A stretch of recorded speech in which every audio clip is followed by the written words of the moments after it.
Hello, my dear students. Welcome to my channel Scholarly Minds and I hope you all are doing great. तो इस class के अंदर हम आप सभी के जो पेपर है BSOC 133 जो कि 28 को होने वाला है उसके कुछ ऐसे इंपॉर्टेंट क्वेश्चंस को डिस्कस करेंगे जो क्वेश्चंस आपके एग्जाम में आ सकते हैं। तो अगर आप हमारे चैनल पर न्यू हैं तो चैनल को सब्सक्राइब करना बिल्कुल मत भूलना क्योंकि आपके सोशियोलॉजी के जो भी इंपॉर्टेंट क्वेश्चंस हैं वो हमारे चैनल पे आपको मिल जाते हैं। तो यहाँ पर आप लोग मेरी स्क्रीन पर अपना पहला क्वेश्चन देख सकते हैं जिसके अंदर आपको मार्क्स के एलियनेशन के बारे में बताना है। तो यहाँ पर आपको ये बताना है कि जब मार्क्स एलियनेशन की बात करते हैं तो उससे उनका क्या मतलब है, इसको आपको पूरा एक्सप्लेन करना है। तो जब आप कार्ल मार्क्स के आइडियाज को पढ़ते हैं तो आपको एक चीज जरूर समझ में आई होगी बच्चों कि जो कार्ल मार्क्स होते हैं वो क्लास डिवीजन के बारे में उन्होंने बात की थी। ठीक है, क्लास डिवीजन की उन्होंने बात की थी। उन्होंने बोला था कि एक होता है आपका, एक अमीर क्लास होती है। ठीक है, एक अमीर क्लास होती है जो कि ओनर होते हैं जिसको हम लोग बुर्जुआ वर्ग भी कहते हैं। अब ये जो वर्ग होता है, ठीक है, जो बुर्जुआ वर्ग होता है ये मजदूर वर्ग का क्या करते हैं, शोषण करते हैं। तो जो मजदूर होते हैं ये बुर्जुआ वर्ग जो होते हैं, फैक्ट्री के मान लो ये मालिक है, ठीक है, ये फैक्ट्री के ओनर हैं और इनके पास काफ़ी सारी क्या होती है, इनके पास काफ़ी सारी वेल्थ होती है। और वहीं ये जो मजदूर होते हैं ये वर्कर्स हैं बेचारे, ये काम कर रहे हैं।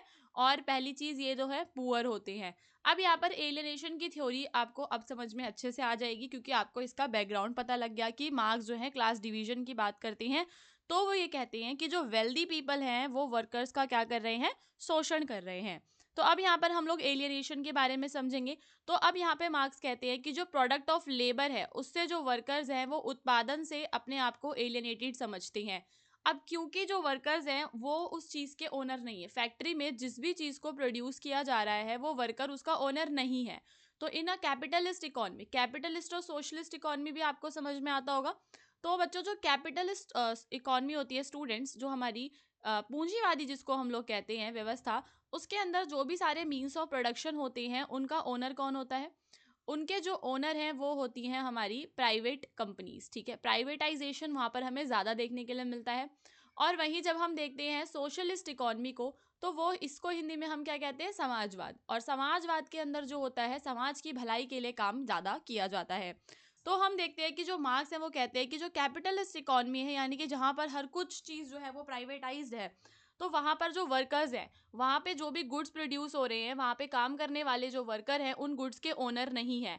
यहाँ पर केवल वो अपना काम करने आते हैं और अपने काम के लिए पैसा लेते हैं। और जो भी वो प्रोडक्ट बनाते हैं वो किसका, जो बिजनेस ओनर है उससे बिलोंग करता है, उसका होता है। तो यहाँ पर जो वर्कर रहते हैं उनके मन में एक प्रकार का डिसकनेक्शन आ जाता है। Worker does not see the result of their work as an extension of them self.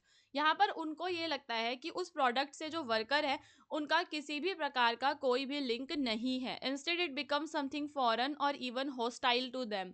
यहाँ पर उनको जो भी प्रोडक्ट है, मान लो अगर वो लोग हैं कुछ भी बना रहे हैं, अगर वो सोप बना रहे हैं तो यहाँ पर जो सोप है उससे उन्हें किसी भी प्रकार का प्रोडक्ट से किसी प्रकार का लगाव नहीं रहेगा क्योंकि वो उनसे बिलोंग नहीं करता। बल्कि जो उसका स्वामित्व है वो किसके पास है, पूंजीपतियों के पास होता है। तो इस कारण श्रमिक को अपने काम के परिणाम से एक हद तक विलगित महसूस होता है क्योंकि वह इसे अपने अस्तित्व का हिस्सा नहीं मान पाता बल्कि यह एक बाहरी और शत्रुतापूर्ण वस्तु की तरह उसे लगता है। देन यहाँ पर जो प्रोसेस होती है उससे भी वो एलियनेटेड विलगीकृत मतलब महसूस करते हैं।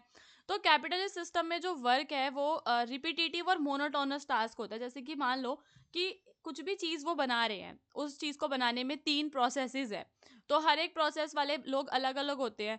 तो अब वो बार बार सेम काम कर रहे हैं। मान लो कि कोई ना पैकिंग कर रहा है तो वो कंटिन्यूसली पूरे दिन पैकिंग करेगा, नेक्स्ट जाएगा फिर पैकिंग करेगा, थर्ड डे आएगा पैकिंग करेगा। एक बंदा ऐसा है जो कि सेलिंग में मतलब कॉलिंग कर रहा है तो वो रिपीटेटिवली सेम वही टास्क करेगा। ये तो नहीं है ना कि वो किसी दिन पैकिंग कर रहा है किसी दिन कॉलिंग कर रहा है। तो हम क्या देखते हैं कि जो कैपिटलिस्ट सिस्टम होता है वहाँ पर जो वर्कर्स होते हैं उन्हें बहुत ही ज़्यादा जो टास्क हैं वो रिपीटेटिव मिलते हैं। मतलब जो भी टास्क उन्हें मिलते हैं एक के बाद एक, उससे वो क्या रहते हैं, बोर हो जाते हैं, उनको मोनोटोनस लगता है।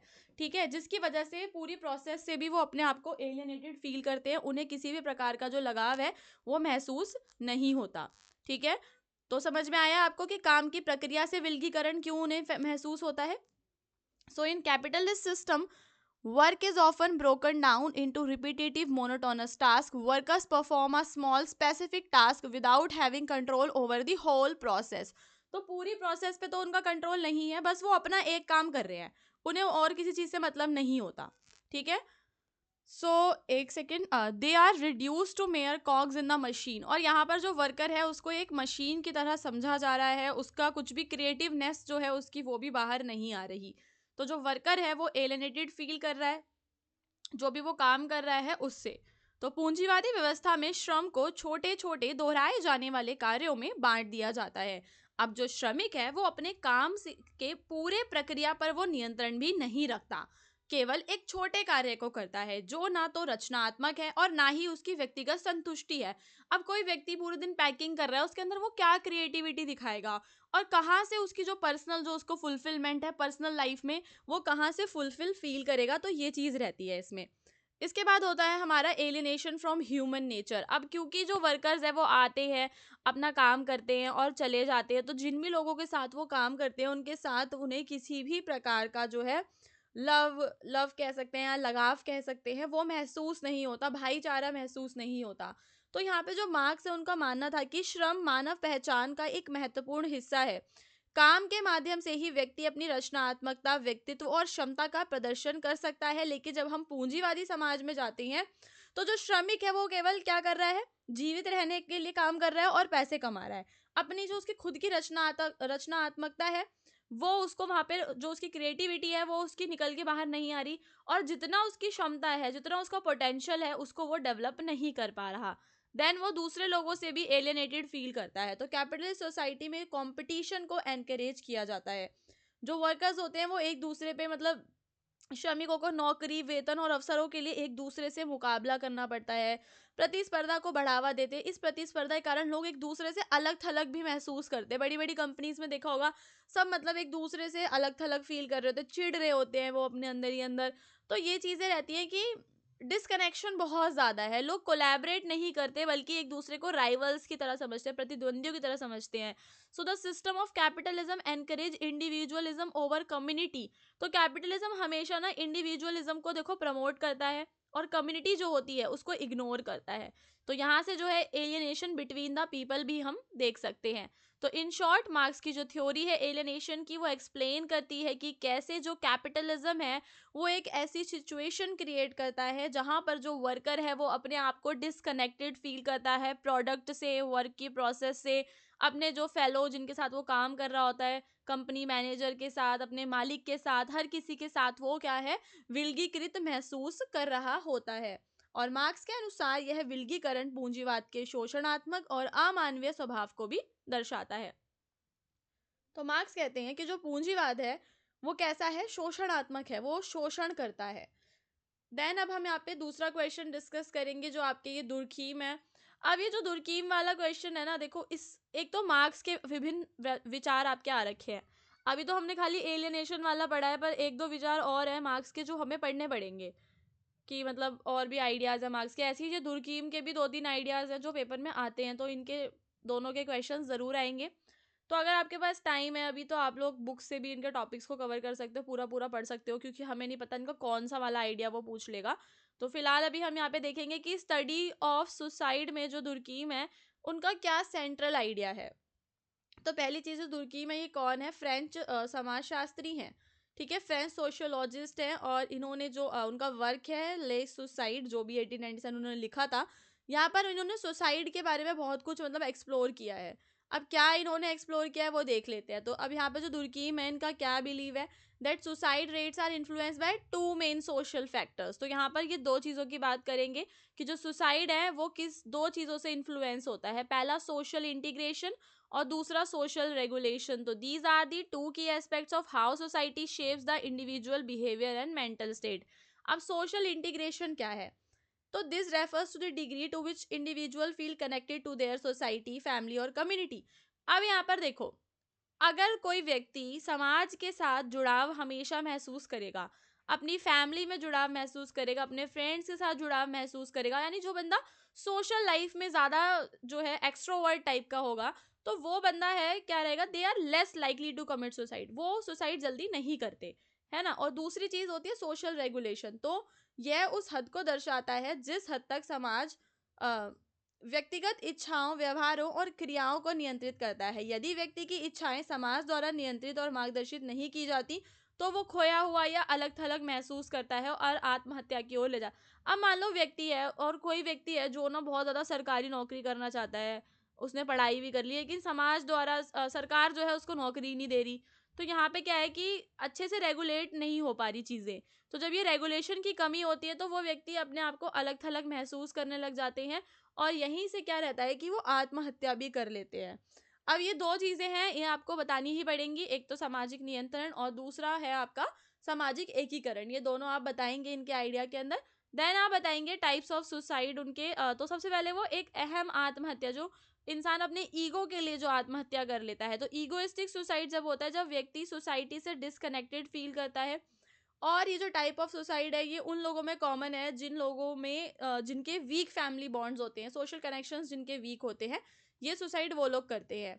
फिर होता है आपका परार्थ आत्महत्या। तो ये आत्महत्या जब होती है, जब व्यक्ति अपने समाज या समूह में अत्यधिक एकीकृत होता है और समूह के भले के लिए अपनी जान दे देता है कि मेरे को सबका भला करना है, तो इसलिए मैं मर जाता हूँ। जैसे कि सोल्जर्स है कंट्री के, तो या पीपल जो सुसाइड कर रहे हैं किसी रिलीजियस कारण की वजह से, लोग देखा होगा आपने सुसाइड कर लेते हैं। तो जब आप इस टाइप के किसी कारण की वजह से कि आपको ये फील हो रहा है कि आपके मरने से समाज का भला हो रहा है, तो वो आपका परार्थ या एल्ट्रुइस्टिक सुसाइड कहलाएगा, ठीक है।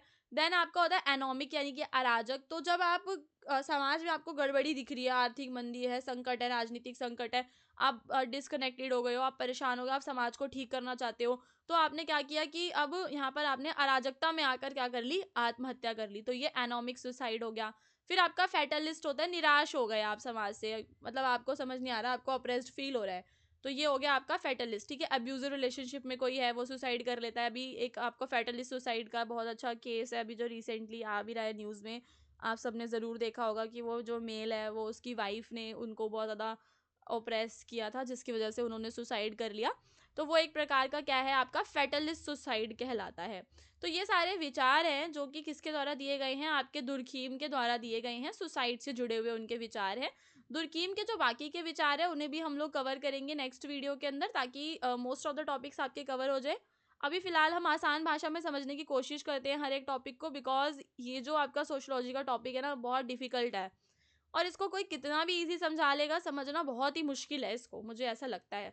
तो फिलहाल जितना हो सकता है हम उतना करने की कोशिश कर रहे हैं, इजी वे में करने की कोशिश कर रहे हैं। मैंने अपने टीम मेंबर्स को बोला है कि जो भी मटेरियल वो हमारे लिए रेडी करते हैं वीडियोस के लिए, उसको थोड़ा सा इजी वे में रखें जितना हो सके।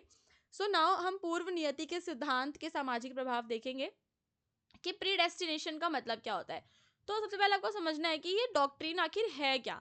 तो जो प्रीडेस्टिनेशन है, ये कहती है that God has already decided whether a person will go to heaven और हेल। पहले ही डिसाइड हो रखा है कि व्यक्ति कहाँ जाएगा, स्वर्ग में जाएगा या नरक में जाएगा, उसके पैदा होने से पहले ही। तो this idea specially in the Calvinism had many effect on society. अब ये जो आइडिया है ना, इस आइडिया का समाज पर जो है, कैल्विनवाद का जो है इफेक्ट सोसाइटी में हमें बहुत ज़्यादा देखने के लिए मिलता है। जैसे कि इसकी वजह से क्या होता है, मजबूत कामकाजी नैतिकता आती है। तो हम क्या देखते हैं कि जो कैल्विन वादी समाज होते हैं, वहां पर लोग मानते हैं कि अगर वो कड़ी मेहनत करते हैं, पैसा कमाते हैं और अच्छा जीवन जीते हैं, तो इस बात का संकेत हो सकता है कि वे ईश्वर के द्वारा उद्धार के लिए चुने गए हैं, और इसलिए उन्हें कड़ी मेहनत और अनुशासित जीवन जीने की कोशिश की, जिससे मजबूत कामकाजी नैतिकता का विकास हुआ और पूंजीवाद का जन्म हुआ। तो यहाँ पर जो है कुछ लोग का ये मानना होता है कि अगर आज वो अमीर हैं, रिच हैं और उनके पास बहुत कुछ है, तो यानी कि गॉड ने उन्हें चूज किया है, गॉड ने उन्हें चूज किया है ताकि वो समाज का उद्धार कर सके। फिर होती है सोशल इनइक्वालिटी। तो because people believe that success and wealth are the signs of God favor, they started seeing rich and successful people as the elected. तो यहाँ पर क्या होता है कि क्योंकि लोगों का ये विश्वास है कि जो वेल्दी पीपल हैं, जो जो अमीर लोग हैं, उन्हें गॉड ने चूज किया है। जब उन्हें गॉड ने चूज किया, तो यहाँ पर एक वर्ड यूज हो रहा है उनके लिए, क्या, इलेक्ट। तो यानी कि गॉड इन लोगों को क्या कर रहे हैं, फेवर कर रहे हैं, ऐसा माना जाता है। कुछ लोग कहते हैं ना, अरे इसकी किस्मत अच्छी है, भगवान इसके साथ है। तो यानी कि ऐसा लगता है कि वो उन लोगों को गॉड फेवर कर रहे हैं और वो भगवान के द्वारा चूज किए हुए लोग हैं। ऑन द अदर हैंड जो पुअर लोग हैं, जिन्हें सफरिंग्स का सामना करना पड़ रहा है, और उन्हें तो मतलब ऐसा लगता है कि गॉड उन्हें क्या करेंगे, पनिश करेंगे। ठीक है, this created division in society and made social inequalities seem acceptable. तो यहाँ पर लोग कहते हैं ना कि अरे जिसने मतलब जिस यहाँ पे ना हम किस्मत से समझ सकते हैं इसको, जैसे हम लोग इंडिया में कहते हैं कि अरे अगर कोई मतलब पुअर है, अगर कोई रोड पे सो रहा है और वो पुअर है, तो हम क्या कहते हैं कि उसकी ना किस्मत ही ऐसी है, भगवान ही उसके साथ ऐसा कर रहा है। तो हम कहते हैं कि भाई गॉड ने उसको चूज किया। यहाँ पे अगर हम किसी रिच की बात करते हैं, हम कहते हैं अरे गॉड ने ना उसको चूज किया, गॉड ने, भगवान ने उसको ये सब कुछ दिया है। तो ये चीज हो जाती है। अब यहाँ पे गरीब जो है बेचारा, गरीब के साथ जो भी हम समाज में अन्याय देख रहे हैं, हम उसकी सहायता करने का प्रयास नहीं कर रहे। हम क्यों नहीं प्रयास कर रहे हैं? क्योंकि हमें पता है कि भाई गॉड उसको पनिश कर रहे हैं। यहाँ पे हम कहते हैं ना यार, पिछले कर्मों का जो फल है वो भोग रहे हैं, यानी गॉड उनको पनिश कर रहे हैं। इस वजह से हम क्या देखते हैं कि जो समाज में इनइक्वालिटी है वो एक्सेप्ट कर ली जाती है, सिर्फ इसी वजह से। तो यहाँ पे बात की जा रही है ऐसे दो लोगों की, एक वो लोग जिन्हें गॉड ने मतलब चूज किया है, और एक वो लोग जिन्हें जो है गॉड जो है पनिश कर रहे हैं। मुझे इसमें सिर्फ इतना ही समझ में आया था, तो मैंने सिर्फ इसके बारे में इतना ही रखा है। बाकी अगर आपको ऐसा लगता है कि आपको आंसर राइटिंग के लिए और इन्फॉर्मेशन चाहिए, तो आप ये डॉक्ट्रिन ऑफ प्री डेस्टिनेशन को और अच्छे तरीके से मतलब पढ़ लीजिएगा, क्योंकि हो सकता है कि ये आपके पेपर में आ जाए। तो ये एक टॉपिक जो है आपका इम्पॉर्टेंट है। अब स्टूडेंट्स, मैं आपको बता देती हूँ कि अगर आपको इसका जो पीडीएफ डाउनलोड करना है, तो उसके लिए आप लोग हमारी वेबसाइट hindustannowledge.com से डाउनलोड कर सकते हैं। और यहाँ पे मैं आपको एक चीज़ बता देती हूँ कि ये जो पीडीएफ्स है ये आज रात तक अपलोड होंगे। तो रात से पहले आप लोग परेशान मत होइए, आज रात तक अपलोड हो जाएंगे। तो ये वाला पीडीएफ अपलोड होने के बाद आप लोग उसको डाउनलोड कर सकते हैं, उसको रिवाइज कर सकते हैं। अगर आप चैनल पर न्यू हैं तो ज़रूर सब्सक्राइब करके जाना। मैं देखती हूँ कि बच्चे वीडियोस देखते हैं, स्टूडेंट्स वीडियोस देखते हैं और सब्सक्राइब नहीं करते। तो आपको ज़रूर सब्सक्राइब करना है, बिकॉज अभी हम और भी वीडियोस लेकर आने वाले हैं।